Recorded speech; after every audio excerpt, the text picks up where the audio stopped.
Bienvenido a Ministerios BEA con el pastor Mauricio Sánchez Scott. Esperamos que este mensaje sea de bendición para tu vida.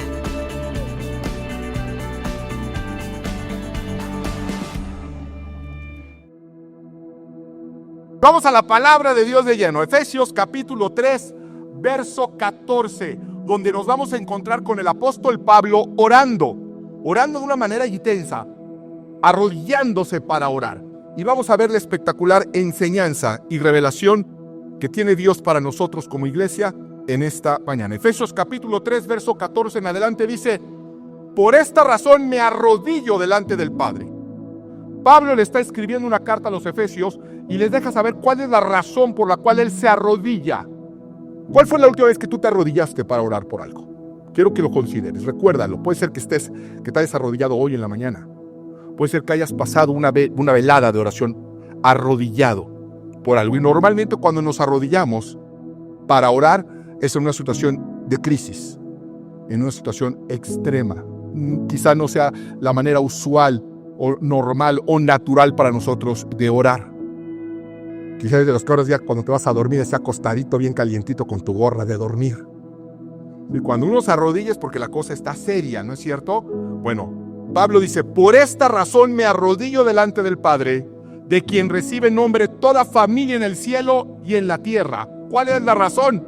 Dice: le pido que por medio del Espíritu y con el poder que procede de sus gloriosas riquezas, y aquí nos va a dar la razón, les fortalezca a ustedes en lo íntimo de su ser, para que por fe Cristo habite en sus corazones. Y pido que, arraigados y cimentados en amor, puedan comprender junto con todos los creyentes cuán ancho y largo, alto y profundo es el amor de Cristo. En fin, que conozcan ese amor que sobrepasa nuestro conocimiento, para que sean llenos de la plenitud de Dios.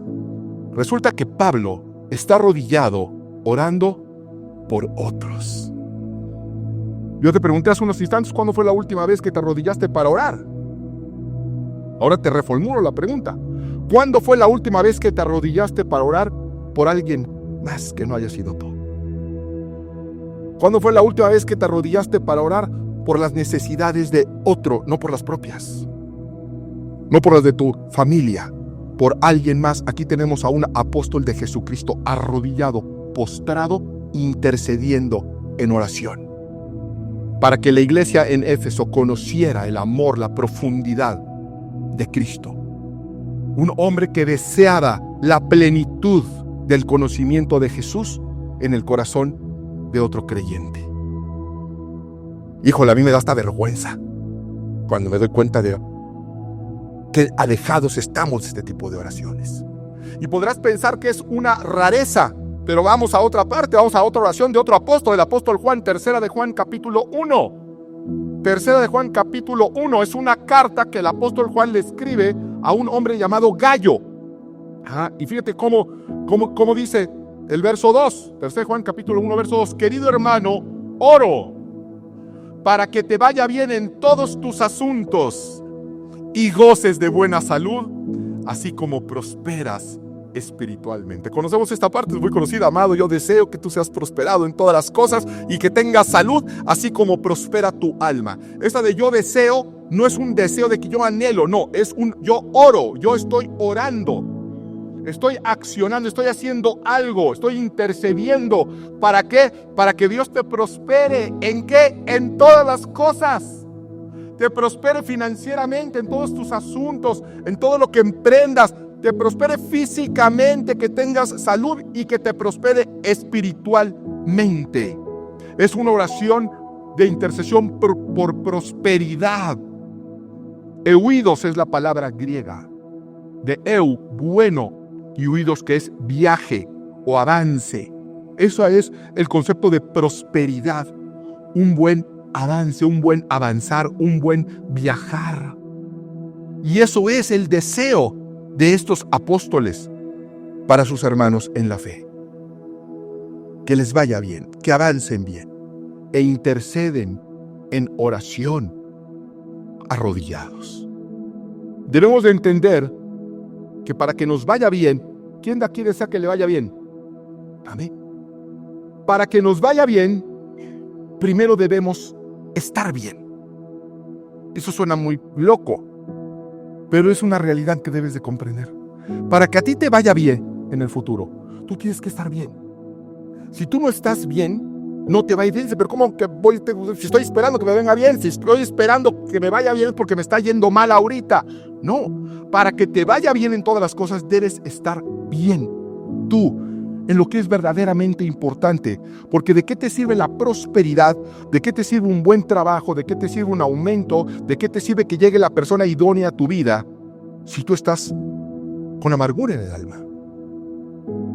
De nada te va a servir, de nada te va a valer. Por eso lo más importante cuando se habla de prosperidad es tener un alma próspera, estar bien del alma. Y eso no depende de circunstancias externas, eso no depende de tu estado de salud, no depende de tu estado financiero, depende de tu estado espiritual.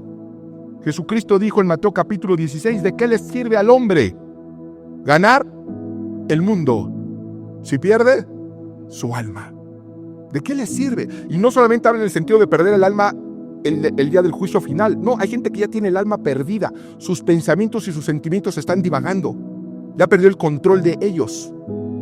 ¿De qué le sirve ganar el mundo? ¿De qué le sirve un viaje? ¿De qué le sirve una alberca? ¿De qué le sirve un auto último modelo? ¿De qué le sirve la salud si su alma está enferma? De nada.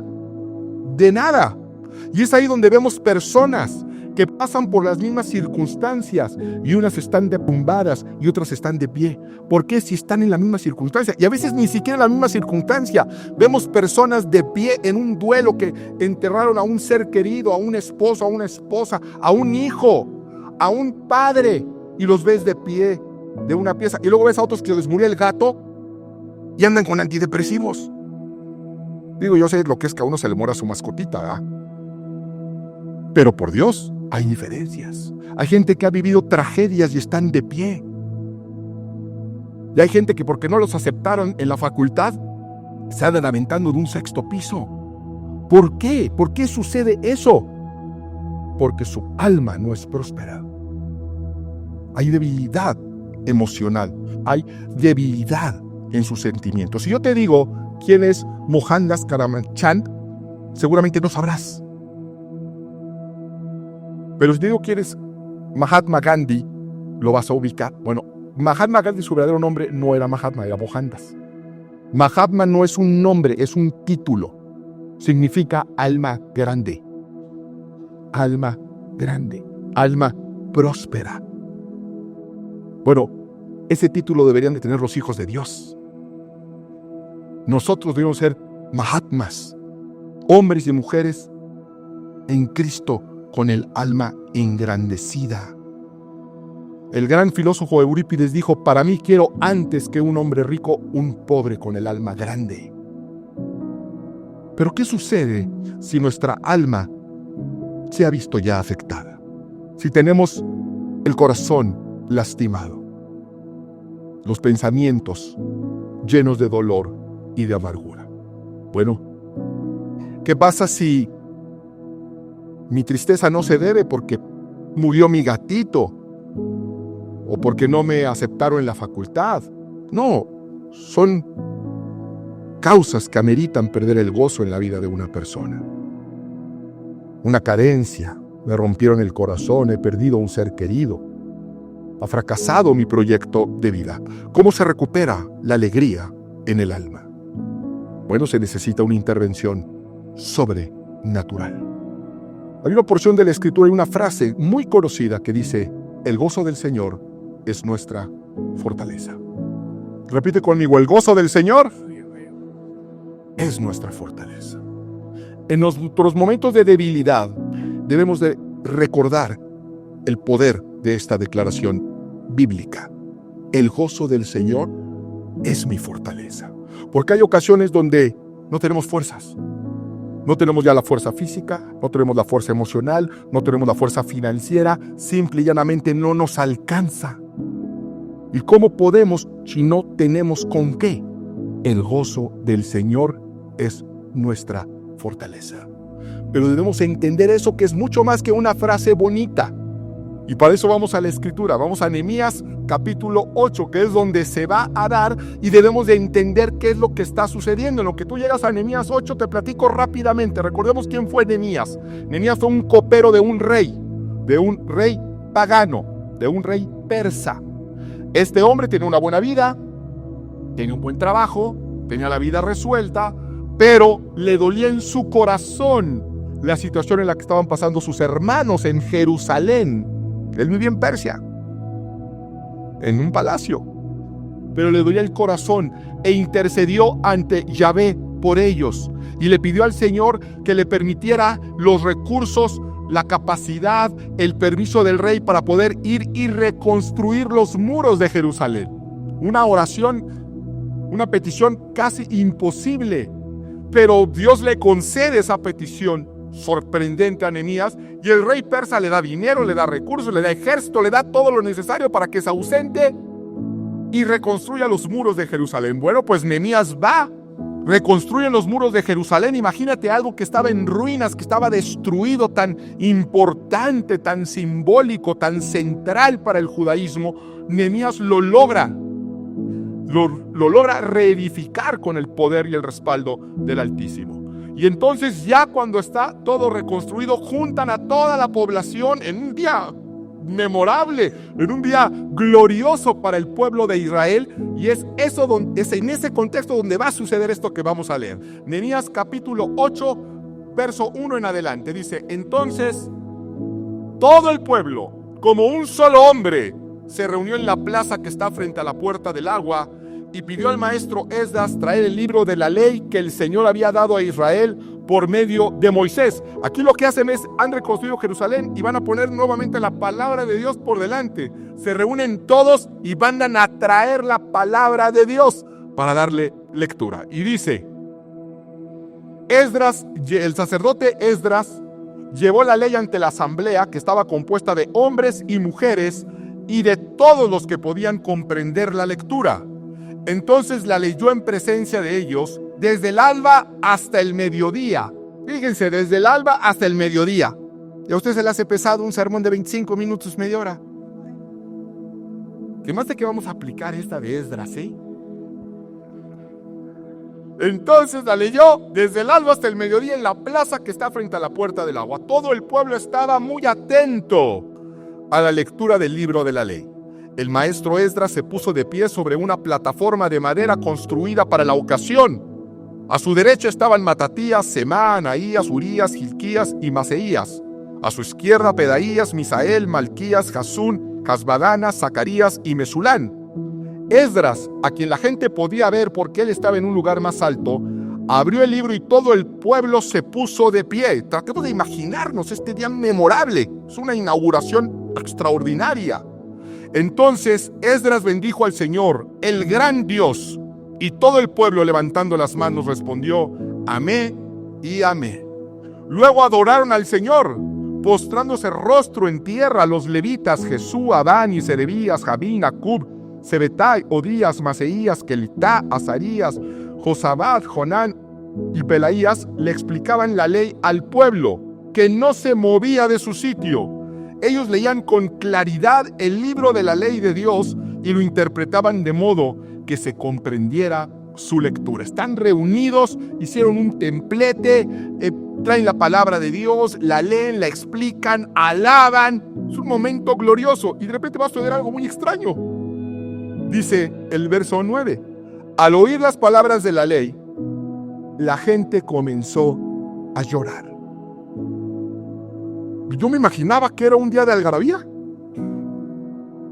Yo me imaginaba que era un día de júbilo. Y así era. Sin embargo, algo sucedió que de repente, conforme van dando lectura y lectura y lectura de la palabra, la gente comienza a llorar. ¿Por qué está llorando el pueblo?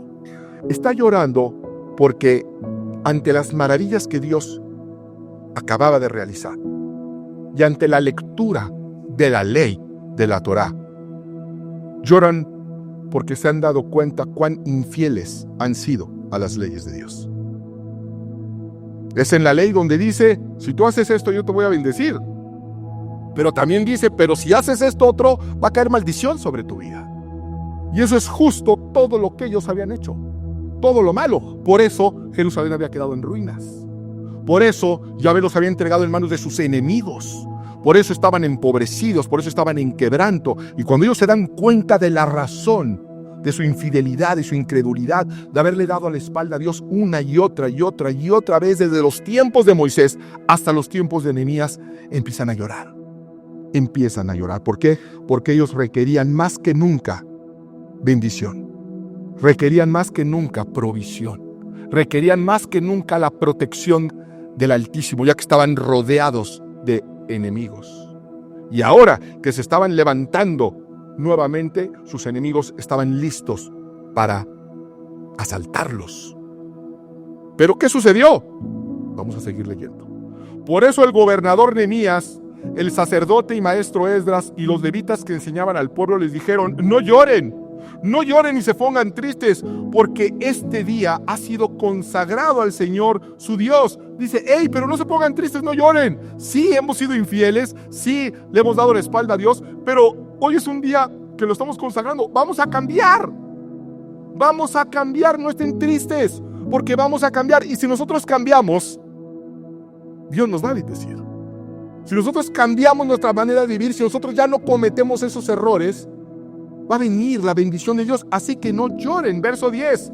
Luego Nehemías añadió: ya pueden irse, coman bien, tomen bebidas dulces, compartan su comida con quienes no tengan nada. Recuerden, fíjense, esto es muy importante, porque eso, vayan y coman bien, tomen bebidas dulces, compartan lo que tienen. Recuerden que en los momentos de aflicción realmente lo que hacían era convocar ayuno.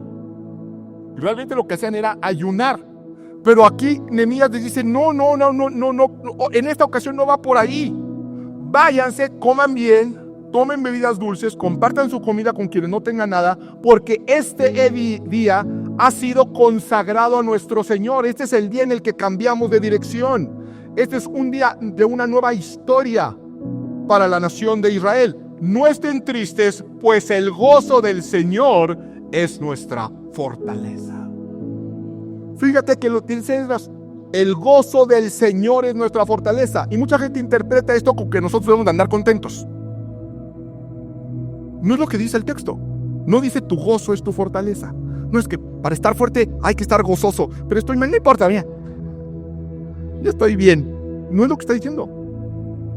Dice: no estén tristes. ¿Por qué no voy a estar triste?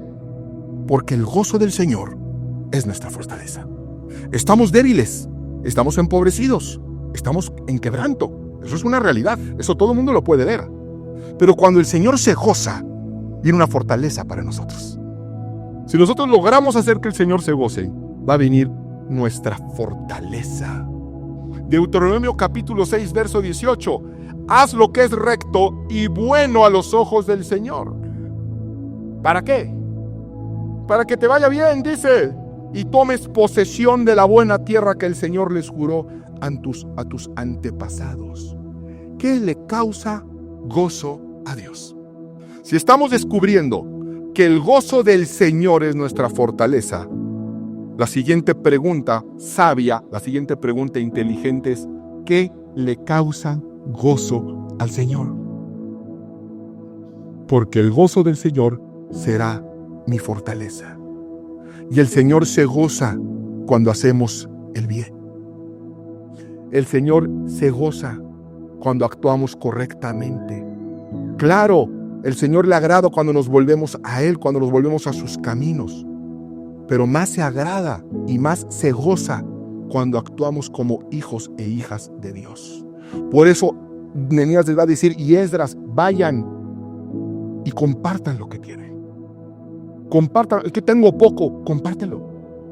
Compártelo, porque el gozo del Señor es nuestra fortaleza. Tú tienes necesidad, tú tienes hambre, hay gente allá afuera, tienes hermanos en Cristo que tienen más necesidad que tú. Saquémosle una sonrisa al Señor. ¿Cómo? Actuando como sus hijos. Los que somos padres sabemos qué dolor tan profundo se siente cuando un hijo no se comporta de acuerdo a los principios y los valores que nosotros le hemos transmitido, ¿no es cierto? Es algo que nos causa mucho dolor y mucha pena. Ese es el dolor y la pena que le causamos a nuestro Padre cada vez que nosotros actuamos de una manera que Él no nos enseñó. que no va de acuerdo a sus principios, que no va de acuerdo a sus valores. Pero también los que somos padres sabemos el gozo que nos causa cuando vemos a nuestros hijos viviendo correctamente, haciendo cosas que son agradables a Dios, comportándose de tal manera que honran a sus padres. ¿No es cierto? Yo creo que es una de las grandes felicidades y de los grandes gozos que podemos tener como padres. Bueno, nosotros tenemos esa posibilidad como hijos. Llenar de gozo a nuestro Padre Celestial. No solamente de tristeza. No solamente decir, yo te recibo otra vez, que nos va a recibir siempre. Siempre nos va a recibir. De eso ya no debe haber duda. Hace poco alguien me preguntaba, pastor, ¿se habrá cansado ya Dios de mí? Le he prometido tantas veces. Me he equivocado tantas veces y siempre en el mismo agujero vengo cayendo. Siempre voy tropezando con la misma piedra. Ya no tengo cara con que ir a la iglesia. Ya no me siento digno ni siquiera de pedirle misericordia y perdón porque lo he hecho tantas veces que yo siento que Dios ya se cansó de mí. Yo le mostré a la luz de la Biblia y de los hechos que Dios no se cansa de nosotros. Que siempre que nosotros volvamos a Él, Él nos va a recibir. Pero mi pregunta es, ya métete en la cabeza, Dios no se va a cansar. No se va a cansar. Ese no es el tema ya. El tema es cuándo te vas a cansar tú. ¿Cuándo te vas a cansar tú de vivir lleno de remordimiento? ¿Cuándo te vas a cansar tú de vivir lleno de culpa? ¿Cuándo te vas a cansar? Dios no se va a cansar. Te cansarás tú algún día. Si no, sígale, mijo. Sígale, pegándose topes contra la pared. Sígase perdiendo tiempo. Sígale perdiendo oportunidades. Regresa, Él te va a recibir. Pero ojalá ya entendiéramos a tiempo que el gozo del Señor es nuestra fortaleza. ¿Qué le causa gozo a Dios? Y quizá tú has dicho, es que yo he orado ya tanto. He orado tanto por esta amargura. Le he pedido a Dios tantas veces que me la quite. Le he pedido tanto por este rencor, por esta tristeza, por esta ausencia. He orado tanto, he orado de rodillas. Si ya has probado tanto el orar por tu necesidad, quizá lo que te esté haciendo falta es la oración de alguien más. Quizá te está haciendo falta que alguien más ore por ti. Y quizá te está haciendo falta que tú, aún en tu circunstancia, ores por otro. Porque esa es una llave que abre las compuertas del corazón de Dios. Vamos al libro de Job. Job capítulo 42, es ya casi al final. Conocemos a grandes rasgos la historia de Job. Este hombre que lo perdió prácticamente todo, menos su fe en el Señor. Perdió todo lo que un hombre puede perder. Lo único que le faltó perder fue la cordura. Perdiendo la cordura, hubiera sido un hombre que perdió todo lo que un ser humano puede perder en esta tierra. Lo único que no perdió fue la cordura. Y tuvo unos malos amigos, ¿recuerdan? Que llegaron y en su necesidad, en su enfermedad, en su carencia, en su quebranto, todavía hicieron leña del árbol caído. Y Dios se enojó con esos amigos, entre comillas. Y yo esto es un punto donde ya los he llevado antes a que abramos los ojos a esta tremenda realidad espiritual. Sabemos que Dios le devolvió todas las cosas a Job, todo, pero no sabemos cuál fue el detonante. Creemos que fue, no, pues que Job aguantó, y un día Dios dijo, sí, ya, vamos a darle. No, hubo un detonante. Y es espectacular. Vamos a verlo. Job capítulo 42, verso 8. Aquí Dios está tratando con esos malos amigos. Con estos malos amigos que fueron a hacer leña de Job. Y Dios se les manifiesta y les dice lo siguiente. Tomen ahora 7 toros y 7 carneros, que era un montón. Y vayan con mi siervo Job y ofrezcan un holocausto por ustedes mismos. Dicen, tomen una ofrenda tremenda, 7 toros y 7 carneros. Dice, y vayan con Job, a quien le hicieron daño, y presenten holocaustos por ustedes mismos. En otras palabras, vayan y pidan perdón. Vayan y humíllense por el mal que le hicieron. Pero ojo, Job sigue enfermo, Job sigue enfermo, Job sigue en duelo, Job sigue empobrecido, Job sigue en pérdida, Job sigue en un muy mal estado. Y dice Yahvé, mi siervo Job orará por ustedes y yo atenderé a su oración y no los haré quedar en vergüenza. Y conste que a diferencia de mi siervo Job, lo que ustedes han dicho de mí no es verdad. Ustedes me han representado mal, contaron mentiras, dijeron que hablaban de mi parte cuando eso no es cierto. Yo estoy muy enojado con ustedes. Vayan, presenten un holocausto delante de Job y Job va a orar por ustedes. Y yo voy a atender a la oración de Job. En otras palabras, depende de la oración de Job su bienestar. Depende de que Job ore por ustedes, porque yo no voy a atender sus oraciones, voy a atender la oración de Job. Continuamos leyendo. Elifaz de Temán, Bildad de Suar y Sofar de Namat fueron y cumplieron con lo que el Señor les había ordenado.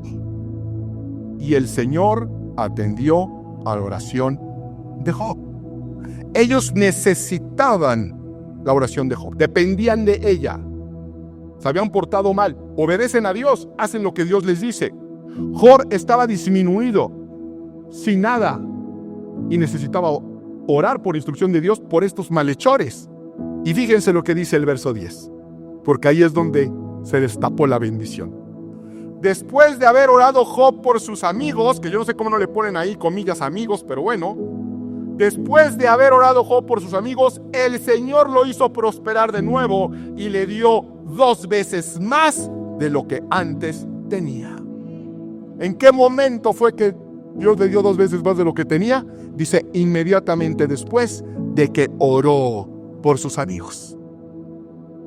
Oró y después vino la bendición. Vamos al Nuevo Testamento, Santiago capítulo 5, verso 16. Por eso, confiésense unos a otros sus pecados y oren unos por otros para que sean sanados.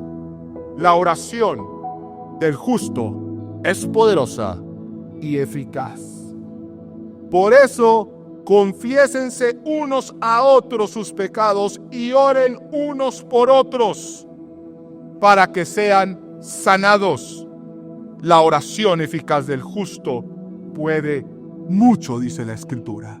Jesús mismo, en el Getsemaní, en su momento más oscuro, le pidió a sus amigos que oraran por él. ¿Qué podían ofrecerle al verbo encarnado? Dice la Escritura que un ángel lo acababa de ministrar. Un ángel es el Hijo de Dios. Y sin embargo, él fue con sus discípulos y les dijo, necesito que oren por mí. Si Jesús necesitó la oración de sus hermanos en la fe, imagínate nosotros. Imagínate nosotros. ¿Tiene hermanos usted? ¿Tiene hermanos que oren por usted? ¿Tiene hermanos como el apóstol Juan? Como el apóstol Pedro? Que oren por ti. Que digan, yo intercedo ante el Señor. Yo me arrodillo para que tú seas prosperado.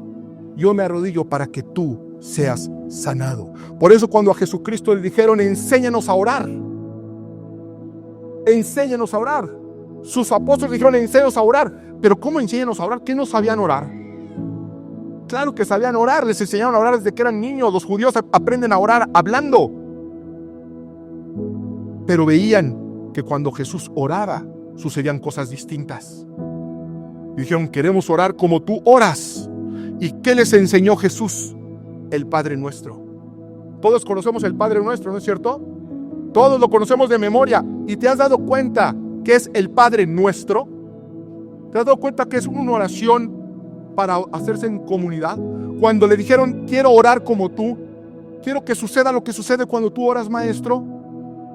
El maestro les dijo, el Padre Nuestro, no el Padre tuyo, ni el Padre mío.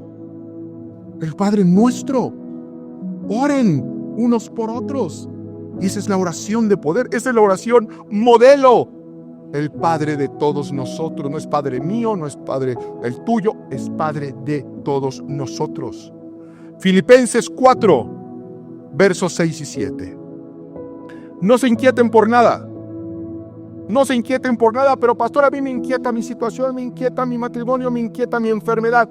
No te inquietes por nada, dice la Escritura. Tú estás inquieto hoy, quizá tienes motivos para estarlo.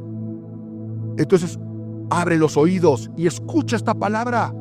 es de parte de Dios, no la estoy inventando yo. No te inquietes por eso que te estás inquietando. Más bien, haz algo, dice la Escritura. En toda ocasión, con oración y ruego, presenten sus peticiones a Dios y denle gracias. Y la paz de Dios, que sobrepasa todo entendimiento, cuidará sus corazones y sus pensamientos en Cristo Jesús. Y yo me pregunto si hay aquí en esta iglesia almas grandes, almas que sean capaces de arrodillarse por la necesidad de otro, de un hermano que quizá tú ni conoces y no sabes lo que está pasando. Yo quiero saber si hay un alma tan generosa que es capaz de ponerse de pie y ser sensible a la voz del Espíritu e ir con alguien y decirle: yo voy a interceder por tu necesidad. Yo quiero arrodillarme hoy para que Dios te conceda tu petición, para que Dios obra un milagro en tu vida, porque quizá ese es el detonante que te hace falta a ti y a esa persona. Que en tu necesidad, en tu enfermedad, dejes de pensar únicamente en ti y levantes el Padre Nuestro, que no es una oración para repetir, sino que es un modelo. Amado, yo deseo que seas prosperado. Y como dice el apóstol Pablo, me arrodillo para que Dios te bendiga. Hay almas grandes aquí. ¿Por qué no te pones de pie? Porque se necesita humildad para orar por un desconocido. Y se necesita humildad para reconocer tu necesidad ante alguien más.